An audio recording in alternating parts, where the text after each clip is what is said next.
In this video, I'm going to be teaching you how to create a great sizzle reel in 7 essential steps. This is going to help you whether you are just getting started and this is your very first sizzle reel, or if you've been working for quite some time, but it's time to put together a better reel. Okay, let's get started. Hi, I'm Aaron Marcus, and welcome to my Acting and Modeling Quick Tips channel, where I teach people who are just getting started in the industry and want to learn how to have success, and for people who've been working in the business for quite some time and want to take their career to the next level. And don't forget, if you haven't done this yet, click the subscribe button and make sure you click the bell, the notification button, so that way every time I upload a new video, you will be notified. And if you like the video, which I certainly hope you do, give it a thumbs up, and that will help spread the word and let other people know that this video is helpful. Okay, so the very first thing is you guys need to know exactly what a sizzle reel is. Now, it's really interesting. There are 3 different names, and they all mean the same thing. So there's a sizzle reel. Now, sizzle reel, it's interesting because years ago, I always attached sizzle reel with people who are trying to pitch a product, and they are taking their sizzle reel to producers or networks. But there are a lot of actors today who are using the term sizzle reel for their acting reel.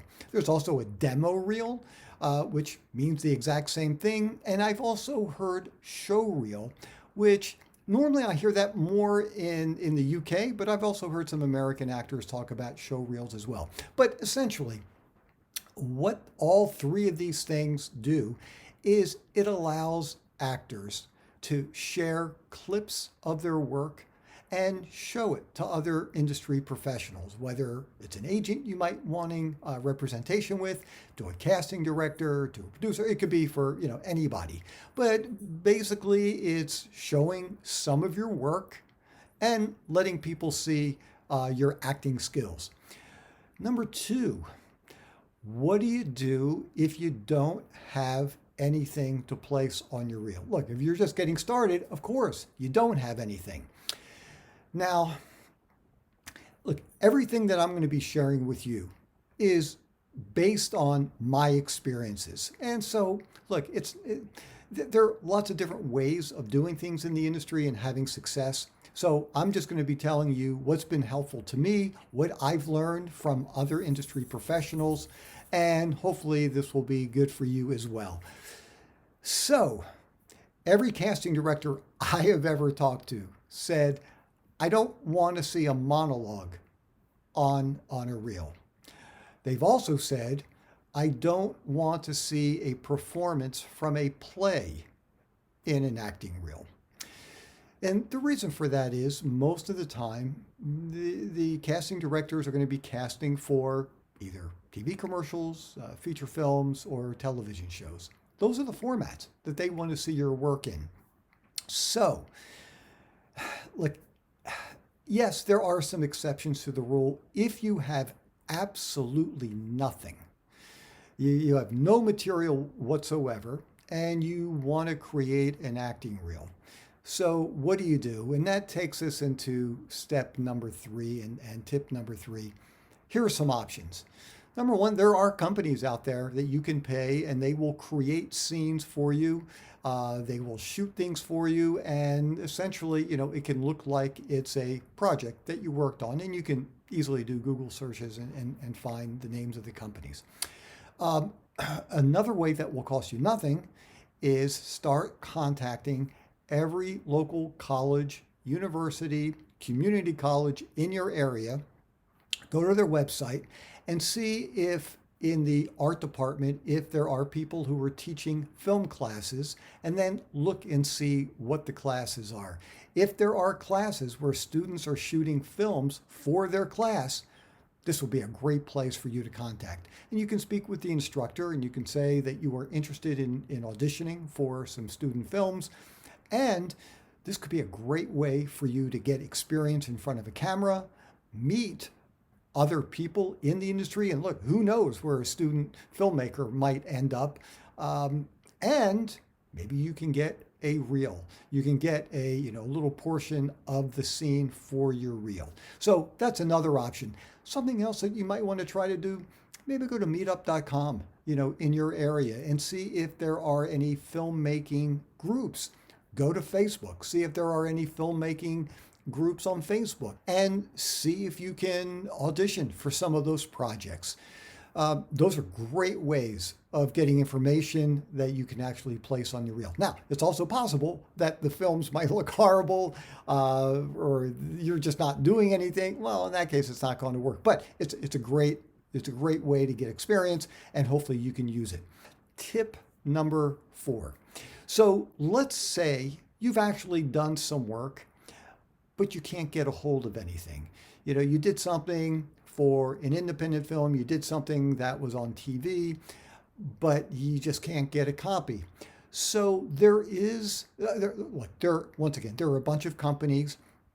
One of the companies that you can check out, it's called Daily Actor, and I'll list the website for you. You can go there, and for a pretty nominal fee, you can tell them, where it's airing or where it aired. They can find it and they can make a great copy of it for you, which you can use for your demo reel.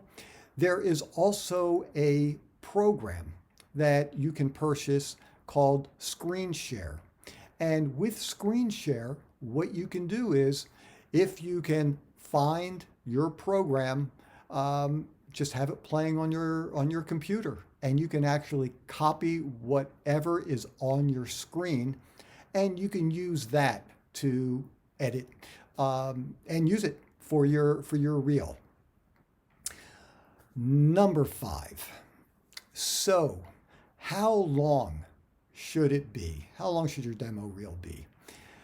Well, from everything that I've been told, you want it to be about a minute long, not longer than a minute. Now, I have to, full disclosure, I got to tell you, mine is 1:26.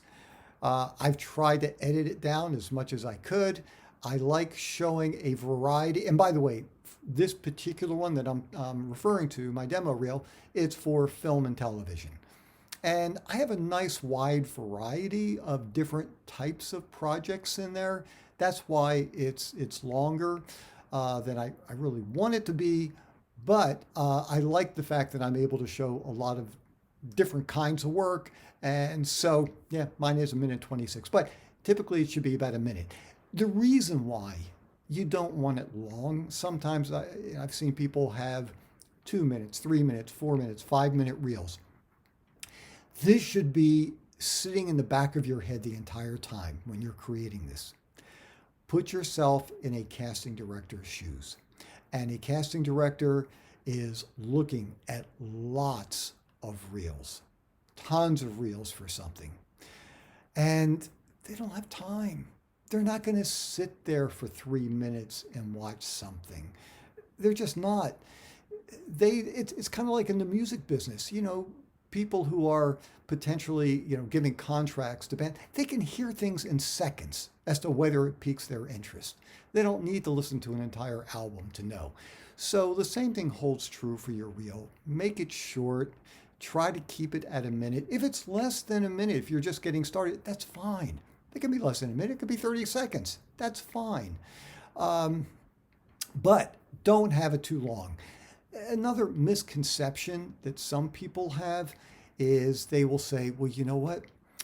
I want to really hit them over the head at the very end. I'm going to give them my best, my best footage at the end. So that way, when they finish it, they're going to be excited. But look, people may not get to the end.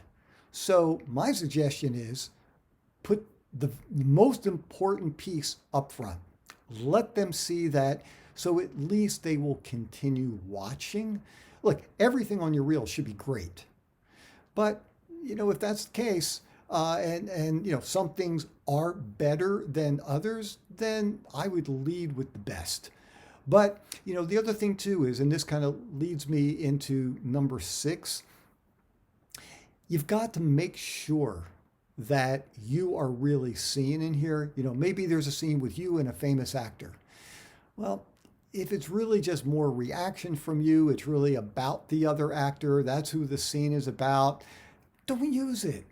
Don't try to impress people just because you were in a scene with somebody well known. The whole goal here is to show off your abilities. So if you're not really showing that much in the scene, don't use it that way. Maybe you can find a couple of quick clips in there where you are showing your skills. And the other thing too is, look, if you don't have anything else, if you only have one piece, then yeah, maybe splitting it up a little bit and then showing different segments of it, as long as it really shows something different, there's something different with your character in the scene, I would do that. Otherwise, just take a little clip and then move on to something else. You don't want to keep, using the same piece over and over and over, but little clips from it. Very last thing I just wanted to mention to you, you need to, oh, actually, I take it back. There are two little things at the end. So it's like maybe 7 and 7.5. So don't start adding music and really interesting, editing and production in your reel. You are not there trying to sell people with your production value. You don't want anything distracting. And so if you have a lot of music that you are adding, look, if there's music in your scene, well, of course, you're going to keep it. I'm not saying get rid of it, but don't add music to it. Don't have things spinning in and out, and you just don't want to have that. And well, here's, I guess this is 7.5, 7.7, or 7.9 maybe, or almost 8. Hey, I'm going to give you 8 things. Every time you show a clip, make sure that you have the title of the piece.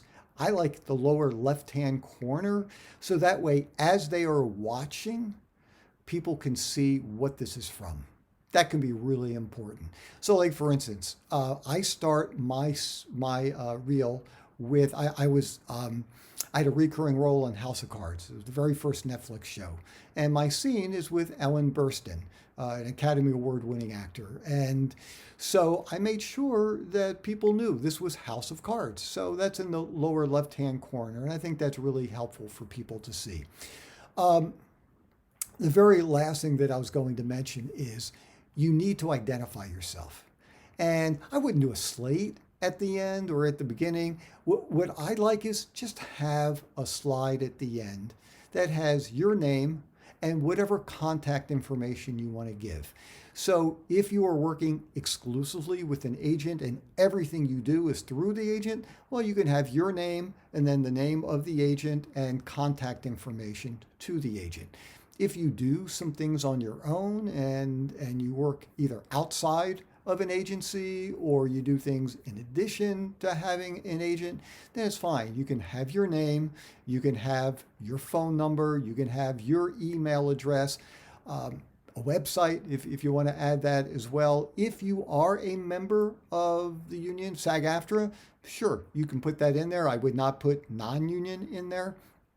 And one other little side note to that, just please make sure if you are going to add your email address, just make sure it's professional sounding.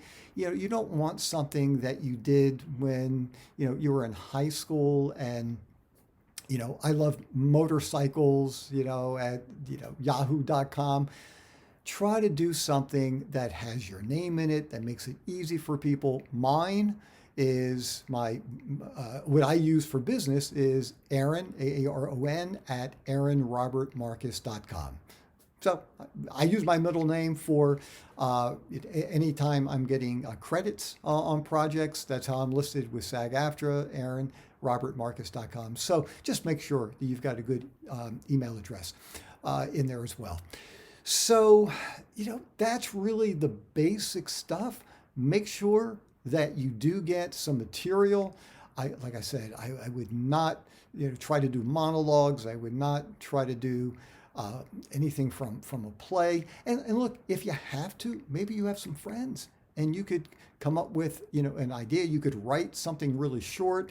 If you have some people who really know about lighting and they you've got a camera you can shoot something with, then create your own. I mean, that would be pretty cool too. And like I said, if it's only 20 seconds or 30 seconds, that's fine. You have to start somewhere. But just make sure it has good information. And one other little quick thing for people who are more experienced, you might want to consider having multiple demo reels or sizzle reels. So I have a few different ones. I've got one for commercials. I have one for industrials because they're called industrial films, corporate films, educational films, all the same thing. So I've got a separate one for that. Even like for voiceover, I have narrations, and I also have one for radio spots. Hold on, if you're just getting started, don't worry about that yet. Just get your first reel together and work up to 1 minute. By the way, if you have done something on a reel that you find helpful, please leave that information below. The whole point of having this channel is that people share information with each other. So please, help each other out. Help me. I like to learn new things as well. I've been doing this for over 36 years as a full-time actor, but I always, I'm trying to learn new things. So leave a comment below, share information. Like I said before, if you haven't done this yet, click the subscription button. Please click the bell so you always know when I upload a new video. And if you like it, give it a thumbs up. And I can't wait to talk with you guys again soon. See ya.